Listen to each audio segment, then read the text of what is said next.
Okay, we're learning from the fantastic Maamar of Torah. We're going to be learning about the name change of Abram Avinu. So let's bring up the text.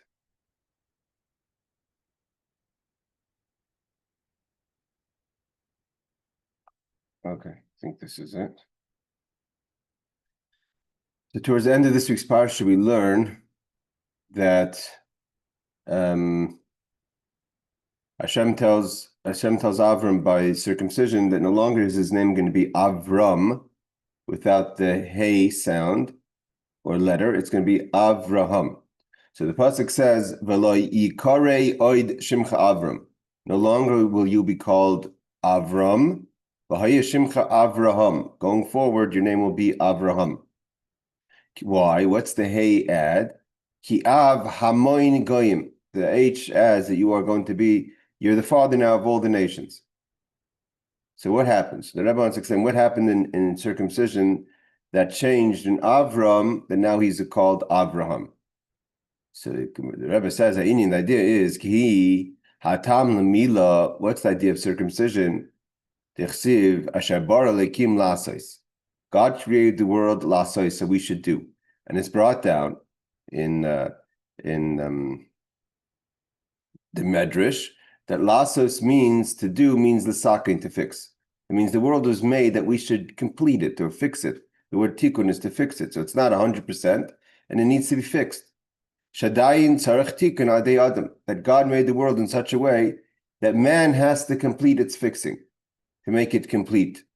Ki hagam shekvar bar lekimus adam loy baroi b'shleimus. Although man was created, first man was created before Avram, about 1,500 years before.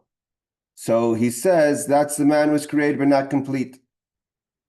Now, what a man starts is go through, a person has to complete the purpose of creation. We're on top of page 9 in the PDF, to the right-hand side. The Medrash says, Sheshal alamila. The Medrash says that the rabbis were asked, or the question was raised about circumcision, meaning, im chaviva hi hamila, if it's important. Chaviva means the word chaviv is special. If it's precious to God, the concept of circumcision, lama nivra demara. Why was a person created uncircumcised? Why do we have to circumcise? Why do we have to do the process of circumcision if it's special? So it should be like mila. Like we said, women are considered like as if they were created with circumcision, not unlike the men were not like that. They have to go through a process. And the answer was, that's the idea of lasos. There's a concept of fixing, and for men, one of the things of fixing is going through the process of circumcision. He gives an example. Turmoisin is a kind of lentils or beans that need to be processed in order to be ready to eat. That the person has to soak them and all the things you have to do to make the lentils edible. So why does he have to go through the process? Why couldn't God just have created that the lentils, the turmasin, should be created in such a way that you could just cook them or eat them? Why do we have to go through a process? They're very hard and they have to be softened. So the idea is because the world wasn't created complete. And there's different things that need tikkunim, needs tikkun, fixing.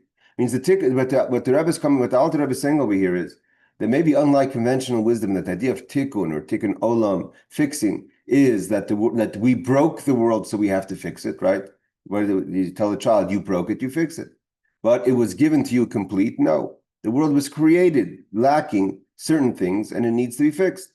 And in Avram, he needed to go through, one of the things he needed to go through in his process of tikkun was the circumcision. What does this mean? So he says, that's known, a Maamar that we say, and this is based on the Maamar is said, but the Baal Shem Tov teaches us based on this statement that says, the God, and the word chidush. He sort of says he reinvents in his kindness, every day, tamid, consistently, that God has to recreate constantly. And the Baal Shem Tov says the world needs to be constantly in the process of creation to exist. It's not that God creates it and then it disconnects. So he says, Tamid hu chidish yesh mi'ayin. God constantly has to create yesh mi'ayin, something from nothing, because the nothingness of the world the world will go back to its nothingness. Hey Judith, the world will go back to its nothingness if a person doesn't go through the process, if Hashem doesn't continue to create it. I mean, if the world is not a creation on its own, it has to be constantly given a life force to stay in existence. How do you create? Hisavas means to create something material, physical, the physical world, from nothingness, from spirituality. So how do you create? How does godliness and spirituality create a physical creation? So much so that it has to be created constantly. So you can't, because spirituality is spiritual. How does spiritual create physical? So there has to be the concept, this is the idea of the tzimtzum, which is what we learn about in the Maamar of Lech Lecha, is v'hivdila haparoiches lechem ben hakodesh. Just like in the temple, the separations between the different levels of holiness. We know there was the Kodesh HaKadoshim, the Holy of Holies, there was the Holy, and then there was the Azara, there was the outside space. How did you separate these spaces? Through the parochas, through the curtain. And the curtain wasn't just so you shouldn't see what's going on, but it separates the holiness and it contains and gives out a smaller level of holiness through the process, like a screen or like sunglasses, like it kind of dims the light, the power, so you could go through a process and eventually create a physical space. Ki Beis HaMikdash, for instance, the temple. Sham Hayu Makar Hashpah, that's where the flow of godliness and life and creation was. V'gili Hashchin b'Kodesh HaKadoshim, and the revelation of godliness in the Holy of Holies, like it says, the temple, the ark wasn't part of the space.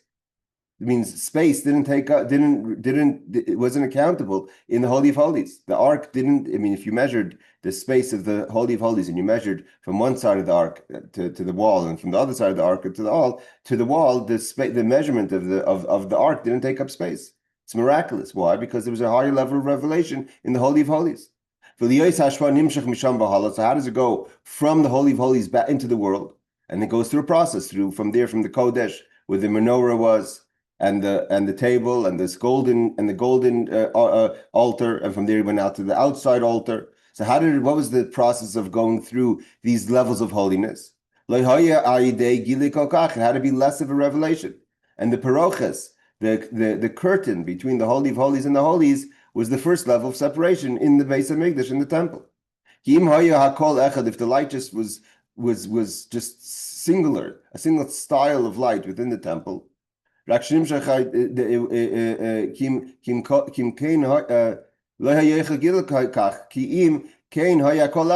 it was just one without any separation, it would all be one level. There wouldn't be Holy of Holies, holy, the outside space. It would be one level of holiness. There's nothing to separate the levels of holiness. Had to be separated by the curtain, which is like a screen. And that separated the Holy of Holies from the outside of the Holy of Holies. And then the revelation went to the next level, which is called the Holy. So the place where the menorah was less revelation, and the proof was in all the levels of the miracles, A and B, who was allowed to be in the Holy of Holies. And when?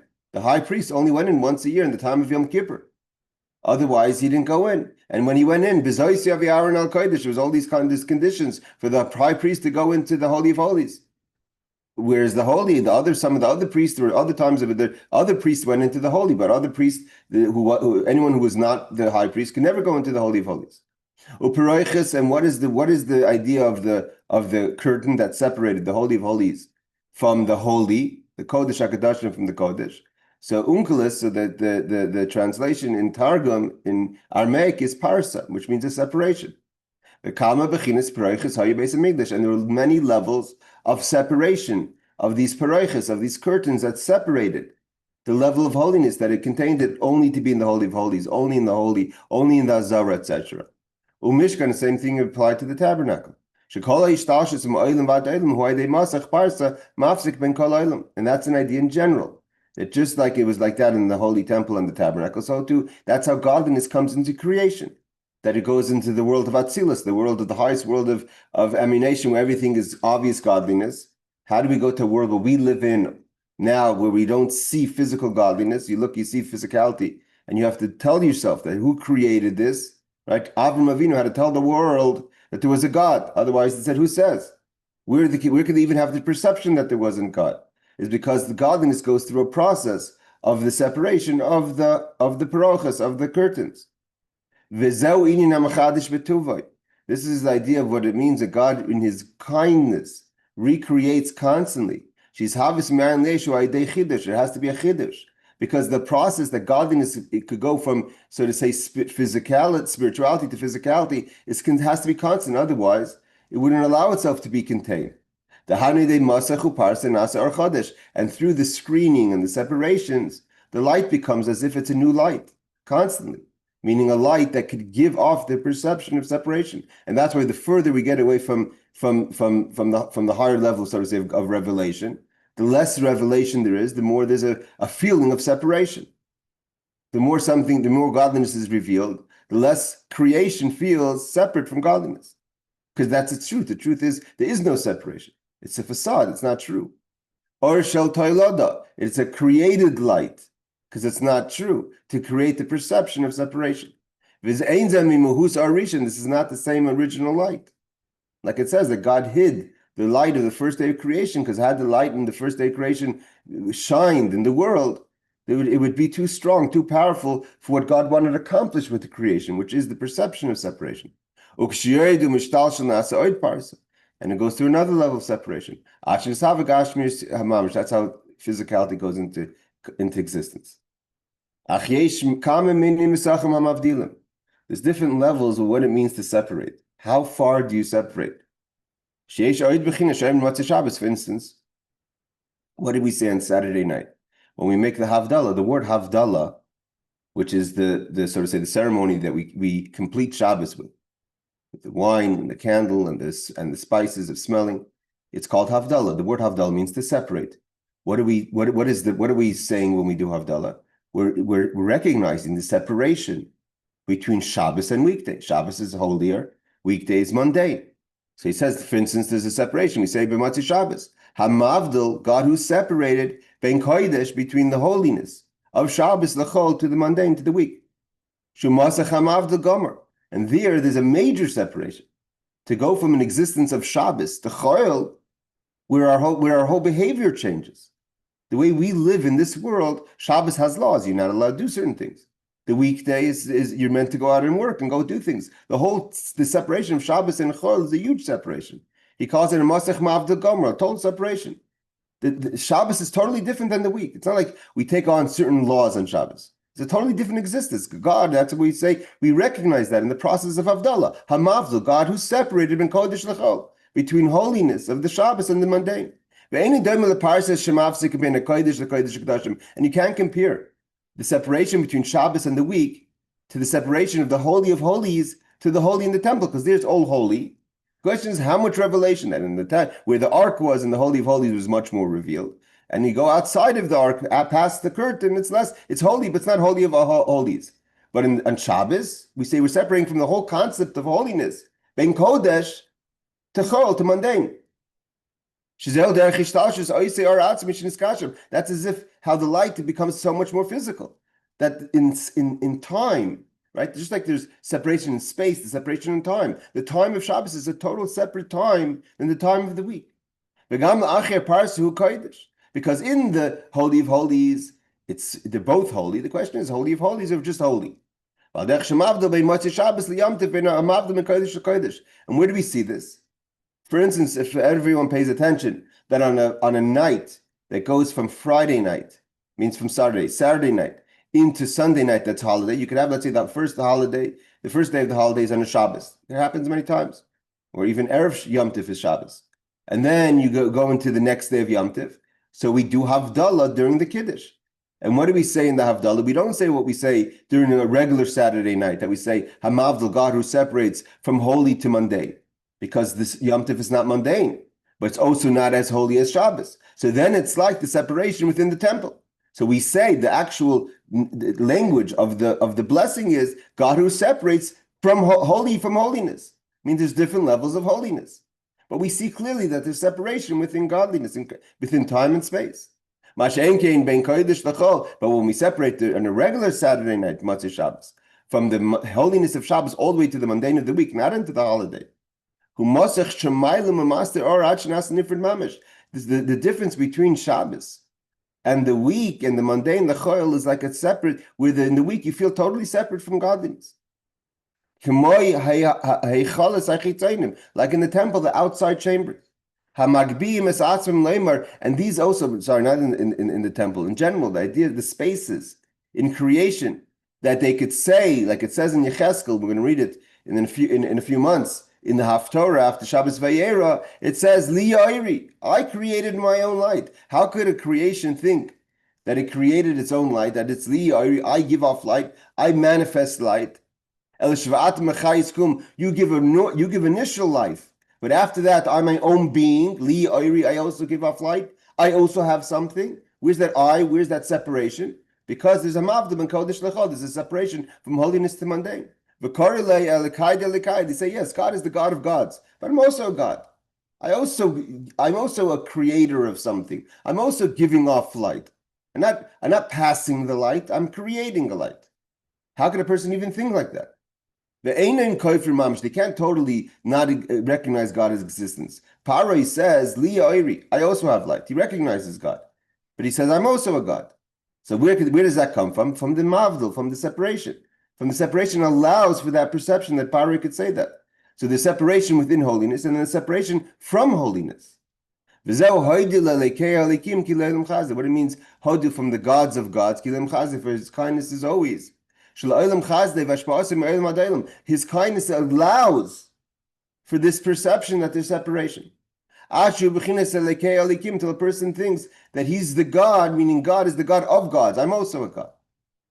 And there, that God allows in this darkness of perception, where a person thinks, and it's not just Paroi, standing there 3,000 years ago saying Li Oiri, that I give off light. Anytime a person has the feeling that they're the decision makers of the conclusion of how things are in their life, it's their efforts that create this. I'm so smart, I had a good idea, I'm so talented, that's why I'm successful. Anytime you separate yourself from the blessing of God, from the flow of God, that's saying Li Oiri, I also have my own life.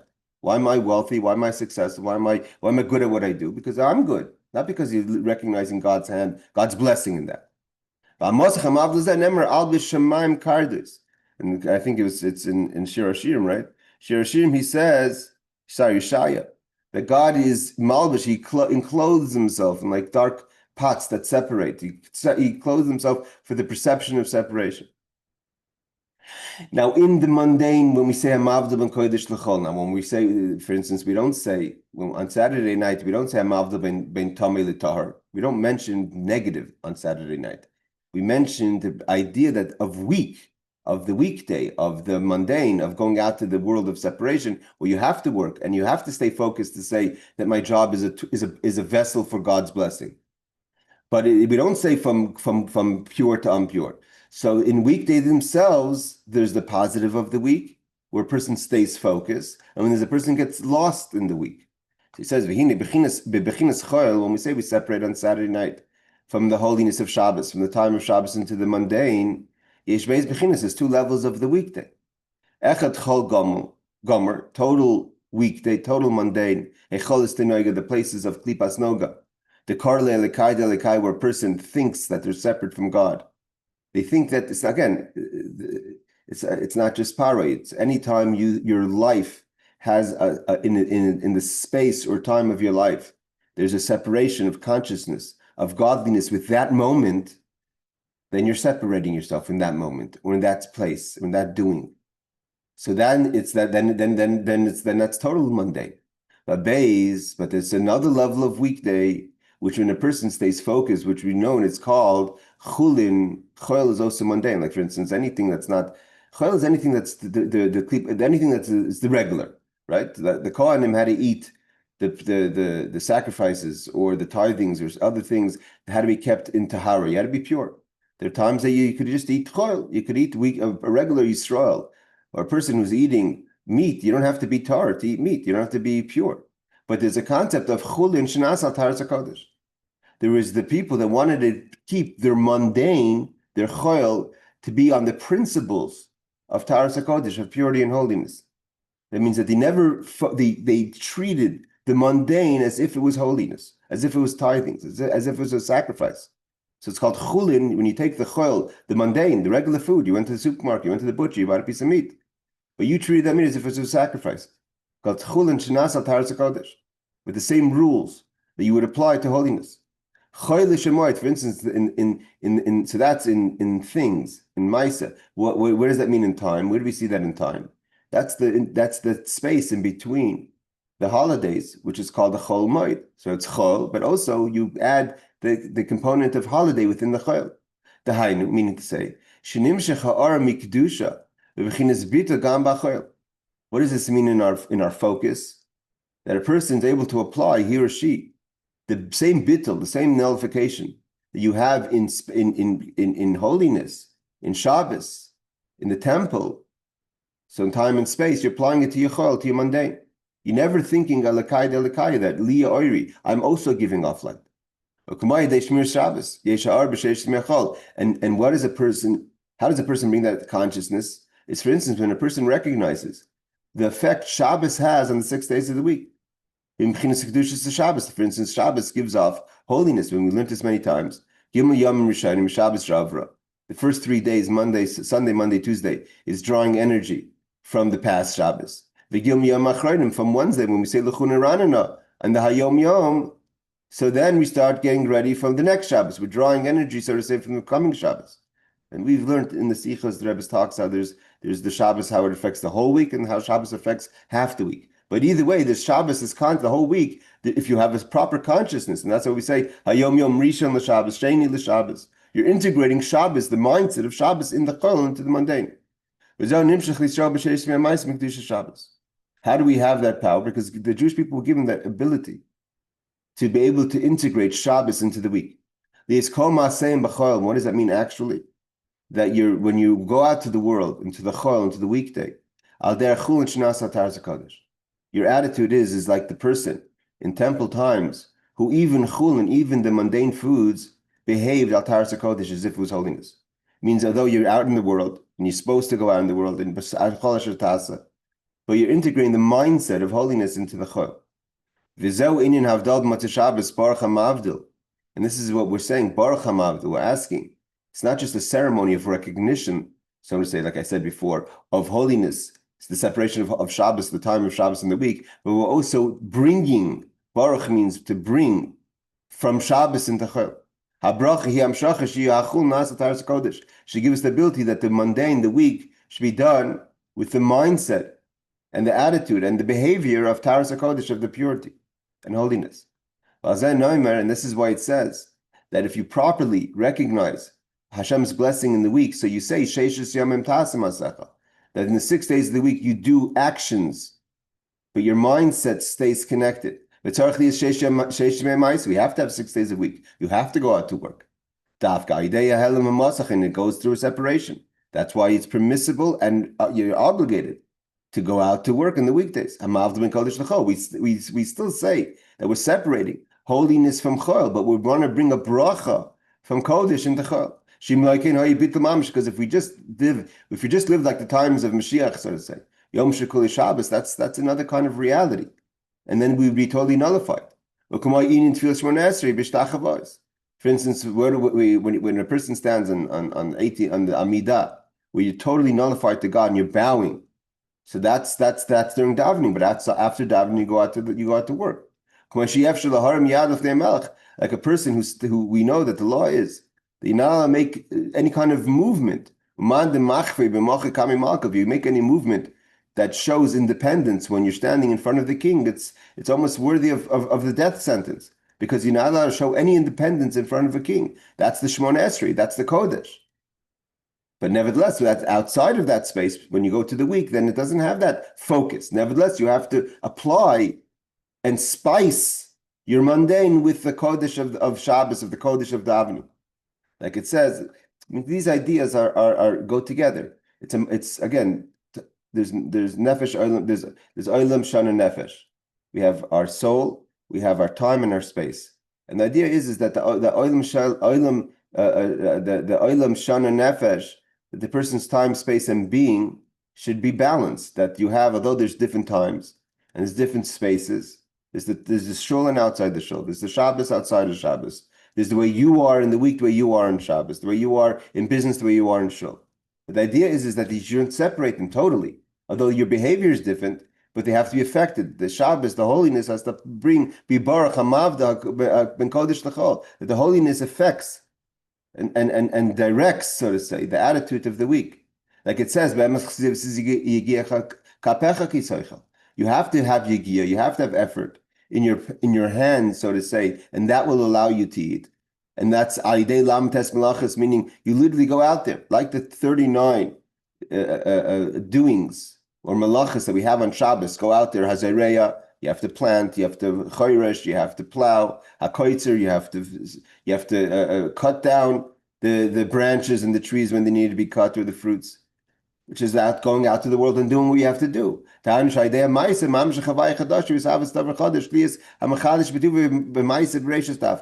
idea is that when you go out to the world, and you have to go out to the world, that you want to eat, not just physically, but spiritually, is to be able to go out to the world and stay focused.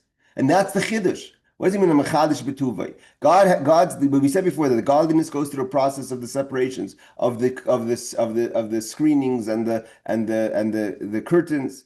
But there's a purpose of it. The purpose is that in the mundane to find godliness, and that's the chiddush. That's where it goes back to the original question. Why did God create the world in such a way that we need to do fixing? Because He wants us to make those choices. To make the choices of the lasses of fixing. If you're just gonna to live the world the way it is, and say when it's Shabbos. Well, it's week. When I'm in shul, I'm in shul. When I'm outside of shul, I'm outside of shul. When I'm like this, I'm like this. When I'm depending on where I am. So that's what's happening. So that's how things are. No, lasses, you have to make those changes. You have to integrate, bringing the holiness within the space and time. Like it says, Tumr sin tzrichin tikkun. There's certain foods that the only way to eat it is through a lot of effort. That it's bitter. It's like a bitter lentil, and in order to make it pleasant, misiko means sweet and edible. It has to go through a hard process. Like we talk about ibidoiras, breaking the hides. You're not gonna make parchment or leather out of just taking the skin off an animal. It's a process. It takes a lot. It's a hard process. If only when you work on Erev Shabbos in the weekday, in the proper mindset, you can have what to eat spiritually on Shabbos. You can't just do a whole week forgetting about godliness and God and run into Shabbos, put on your Shabbos clothes and say, wow, it's spiritual time. It doesn't work like that. If you work on the weekday properly, in the lasais, in the tikkun, in the fixing and making the world a dwelling place for Hashem, then you have what to eat on Shabbos spiritually. The idea is to elevate your mundane to Shabbos.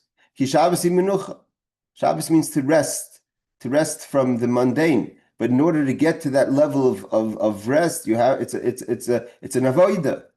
Bechinas bitul, you have to reach the level of nullification, like the Shemona Esrei, like the Amida. When we daven, we stand there and we make no movement. You can't just say, well, I'm just going to stand the whole day and daven the Amida. And it's never going to leave Shabbos. No, God says go out during the week. And but you have to make the choices of elevating the week as much as possible into the spirit of Shabbos. It has to be days of week. And that's the idea of circumcision. Avram. So here the Rebbe is introducing kind of a double idea here, which the Alter Rebbe speaks about, and it's an idea of Chassidus. Seemingly Avram without a hey is he's on a lower level, and he gets elevated to the higher level. And Chassidus, it looks at it's not so much like that. That actually Avram is so high, but the problem is it's disconnected. It's Av, that's Ram, disconnected. Ram means like elevated. But that's not the purpose of creation, to be that there's an existence of holiness outside of reality, of my reality, of your reality, of the reality, the perception of reality. That just shows you that there's a concept of holiness. What's that have to do with me? Avram is Avram the way he's separate from the world. But so God says, that's not what I want from you.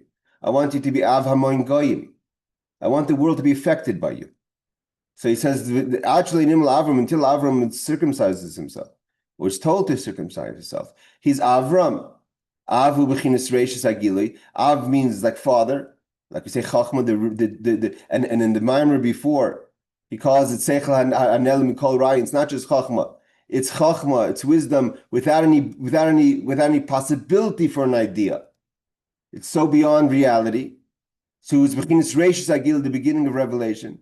Yesh Miyayin, something from nothing. Shumokra Ashpa, that's the source of the flow.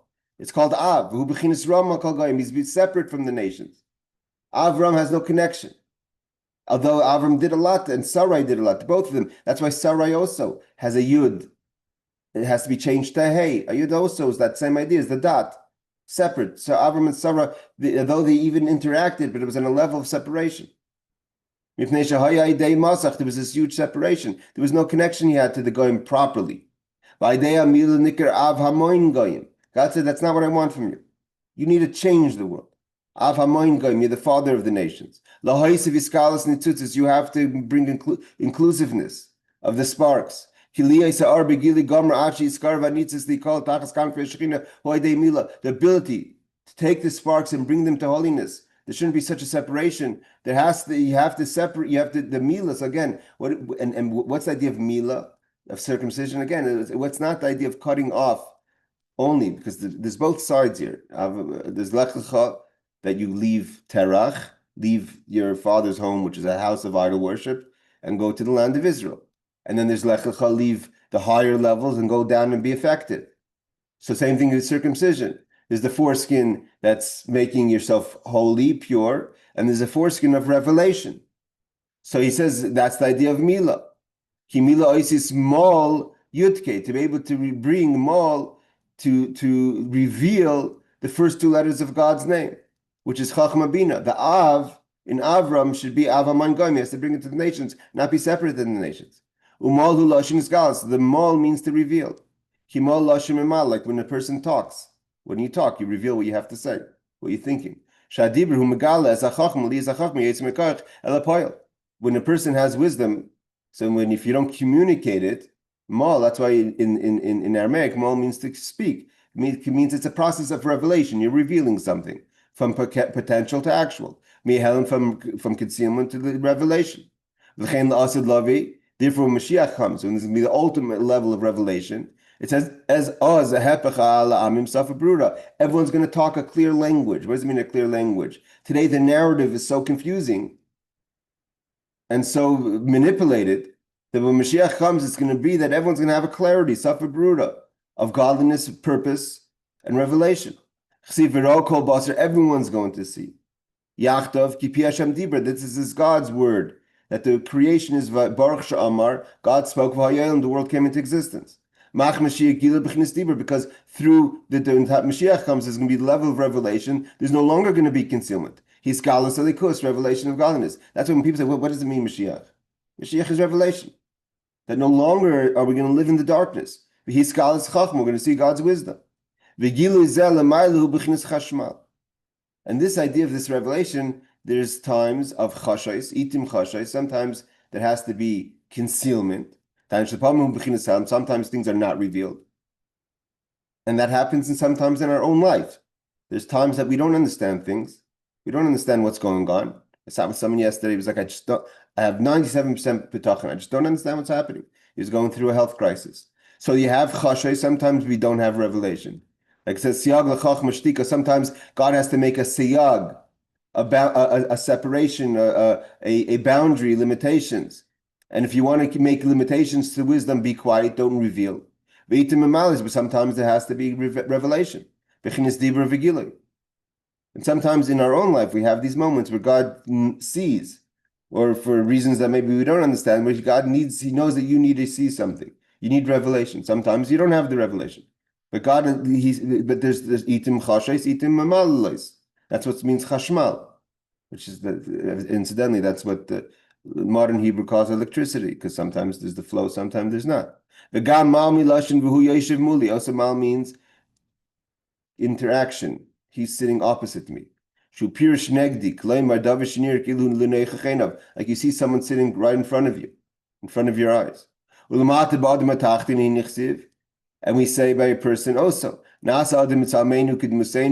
person should be made in our form and our image.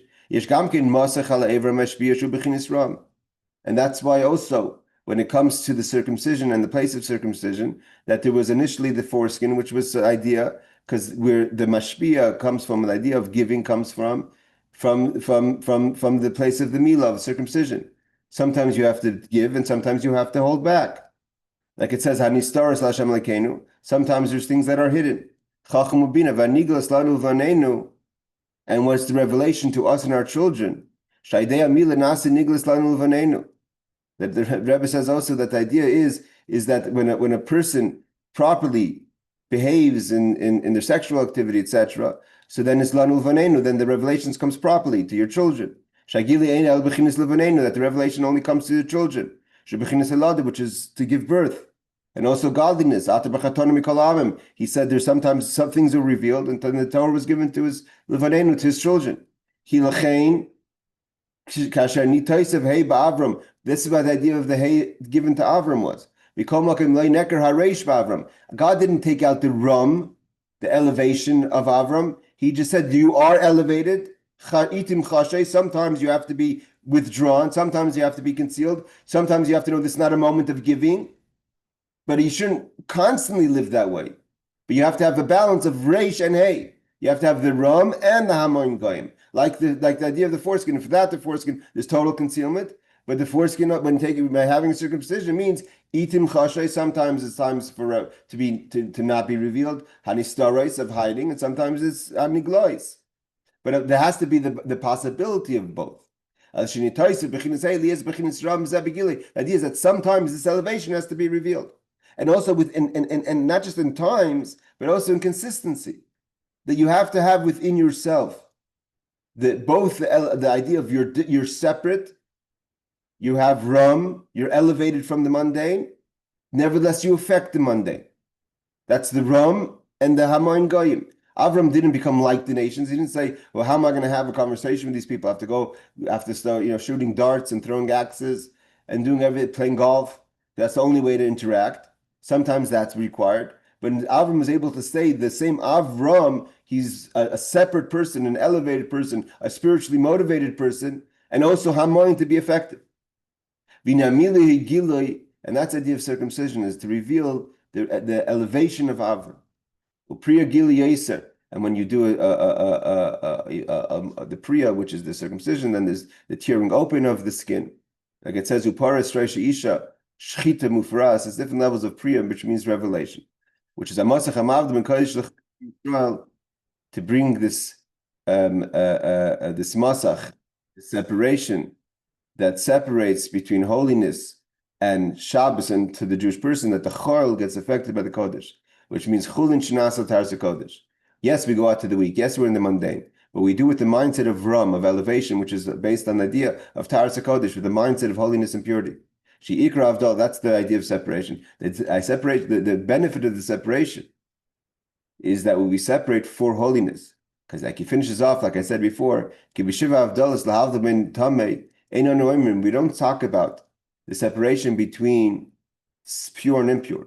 Which, if we said before that, it means when we said, like we said before, that the idea of the blessing of the separation on Motzei Shabbos is not just a statement that Shabbos is separate than the week, but it's an integration between Shabbos and the week.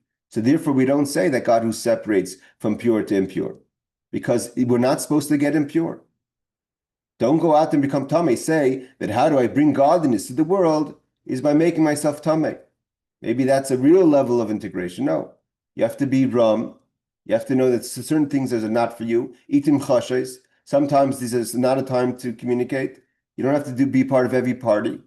But at the same time, you have to be the niglois revelation of Memalel.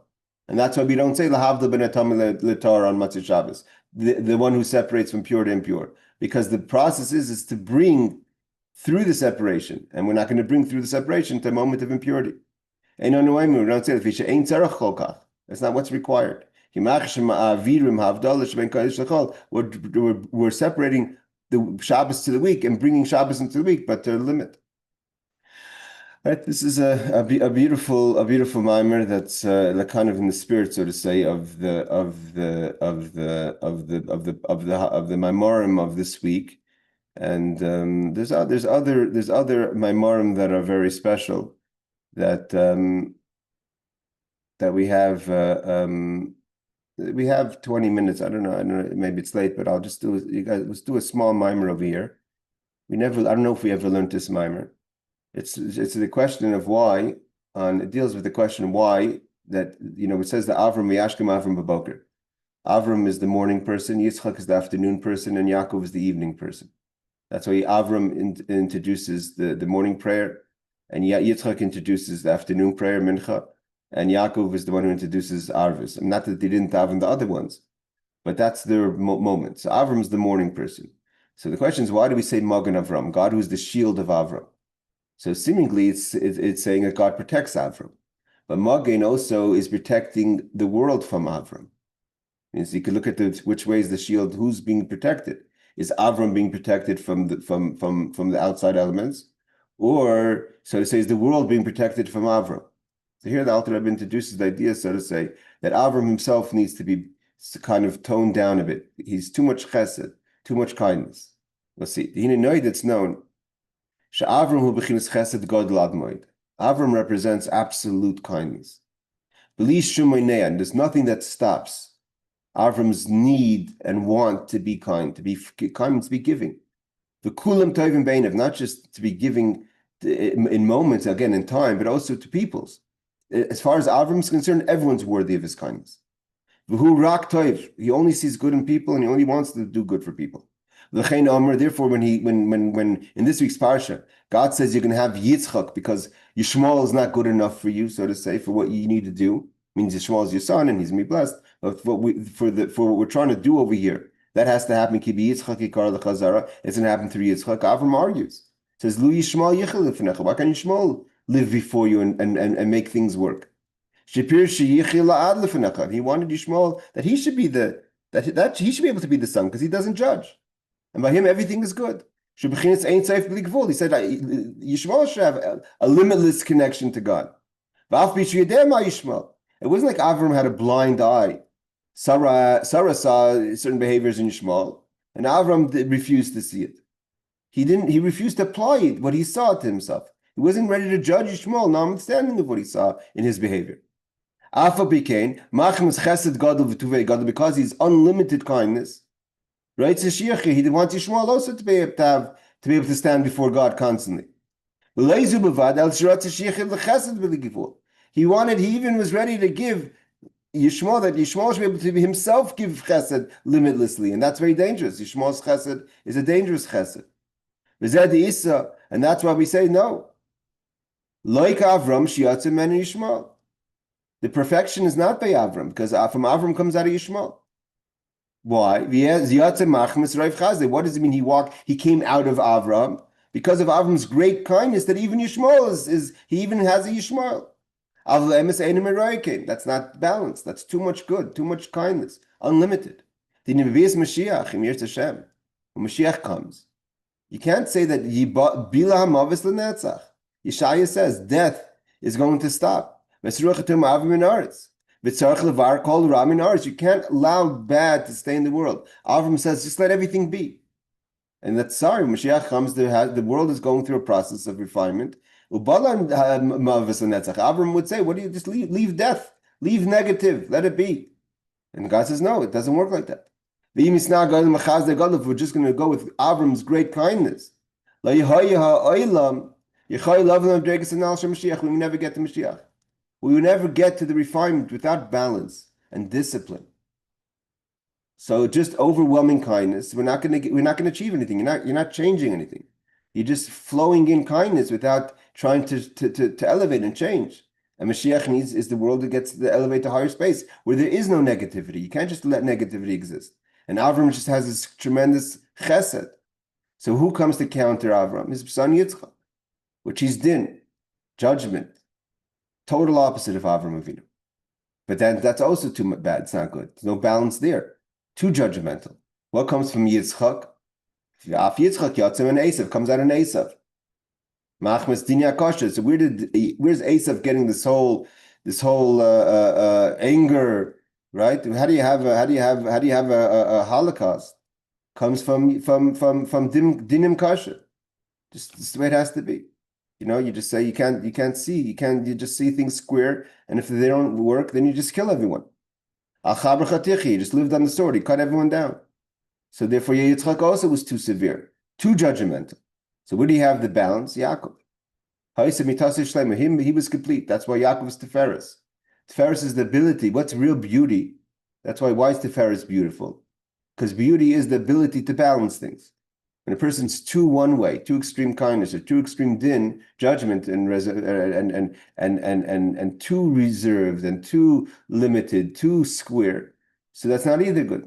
So the beautiful is the ability to find balance. So what's a Magen? What do you say Magen Avram? What is a Magen? Nikr is Davram Chassid. Again, the whole idea of the parsha is things that cover. For instance, when you have a war, a person has a shield, so you can't get hit with the arrows from the keshes, is the bow and arrow. Like it says, that there's Havaya, Yutke Vavke, but just like there's a sun, and the sun has a shield, so to say, that otherwise the light of the sun would be too strong. So to Elikim, Teva, nature, conceals godliness, because if godliness, Yutke Vavke, is shining, there would be no separation. If not for the screens on the sun, right, the ozone layer, whatever you have, that shields the world from the light of the sun, the light would be too strong. So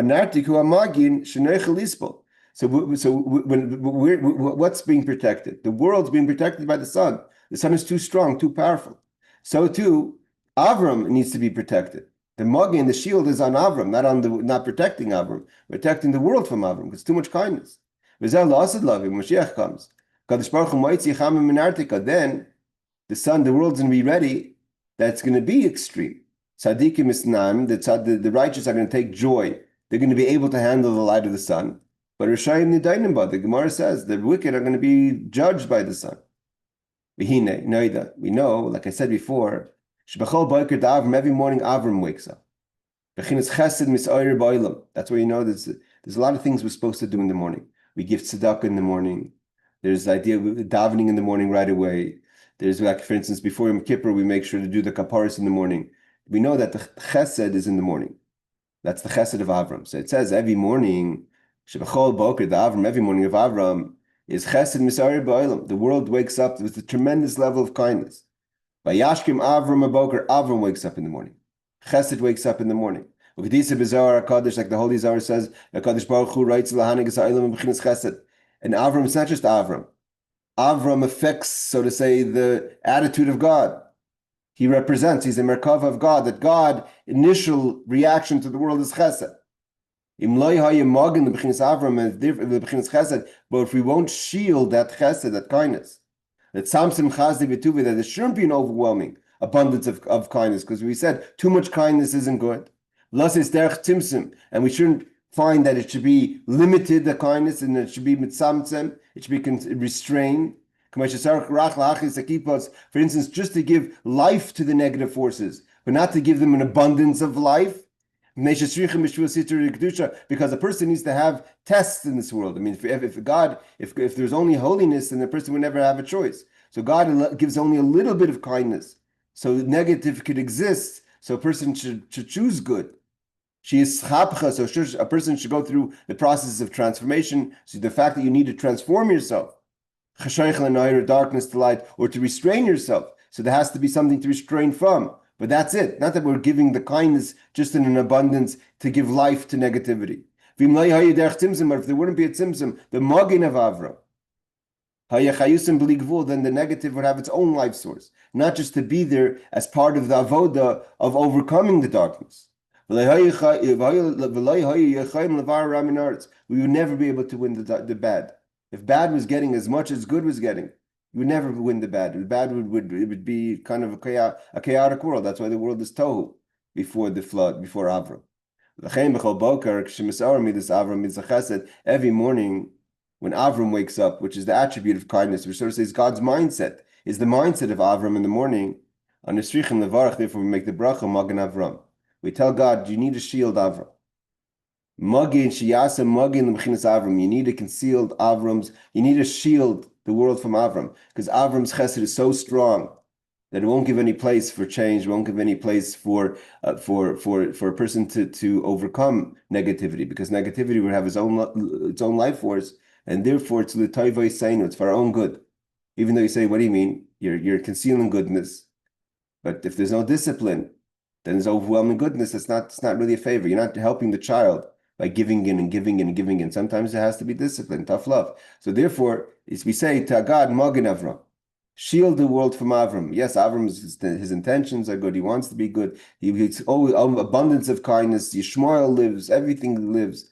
But we say Magen Avram. We need to put a shield on that. We need to put a cap on that. Otherwise, it's an overwhelming goodness, and it's not the purpose of creation. All right, this is a very beautiful, famous, small Maamar. Thank you, everyone, for joining. I think next week we change the clocks, ready by Sunday night. So we're going to be, we've already changed the clock here in Eretz Yisrael, but we'll change it next week in Chutz La'aretz in the United States as well. So we'll be on a different time. Laila Tov, take care. Thanks, Rabbi.